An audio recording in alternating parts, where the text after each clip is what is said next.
Good morning, friends. I'm Christopher Arulanand, and I welcome you to my daily devotion titled Fresh Bread.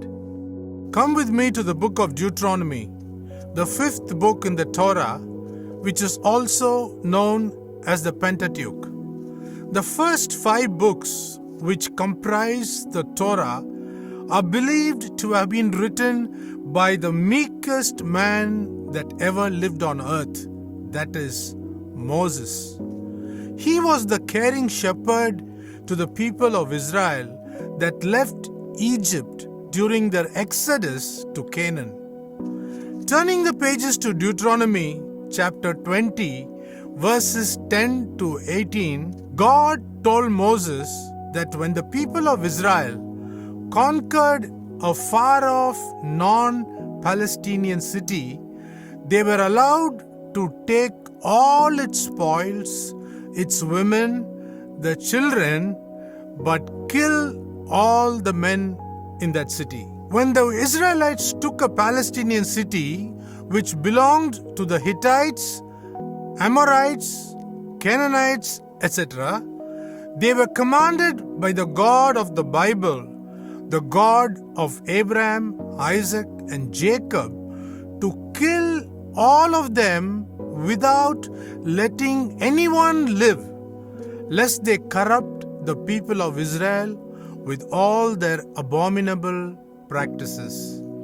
In simple words, they were not allowed to take the booty from a Palestinian city. From the days of Moses, God has never had a good opinion on any Palestinian city, and considering the events happening now between Israel and Palestine, the wrath of God is quite evident on Palestine. I speak this not because I am politically inclined, but I am just doing my job as a Bible teacher, being Bible inclined.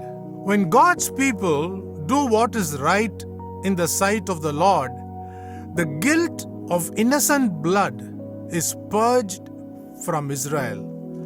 Read Deuteronomy 21 verse 9. So, the message that I want to leave with all of you is that God always stands with Israel. And earlier in history, God was not in favor of the Amalekites. And he told Moses, wipe them out. Because Moses couldn't do that, Joshua couldn't do that, Saul couldn't do that.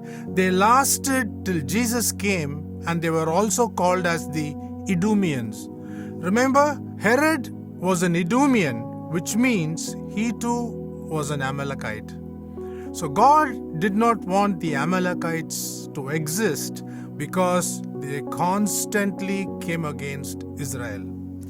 So coming to the last part of my message today, what did Moses write about loving the Lord in Deuteronomy 30 verses 19 and 20? He says, I call heaven and earth to witness against you this day, that I have set before you life and death, blessing and curse. Therefore, choose life, that you and your descendants may live, loving the Lord your God, obeying His voice, and cleaving to Him, for that means life to you and length of days, that you may dwell in the land which the Lord swore to your fathers, to Abraham, to Isaac, and to Jacob, to give them. Summing up, life is more than mere extension of days on earth. To God's people, it is all about loving, obeying, and cleaving to the Lord instead of pursuing the ways of idolatry. The rock we read about in Deuteronomy 32 verse 4 is an ancient epithet for God, suggesting stability and dependability. The God of Israel, mark my words, will never let Israel down. Think about this dependable God and stay blessed always because He is now our God also. Thank you for listening. Have a great day.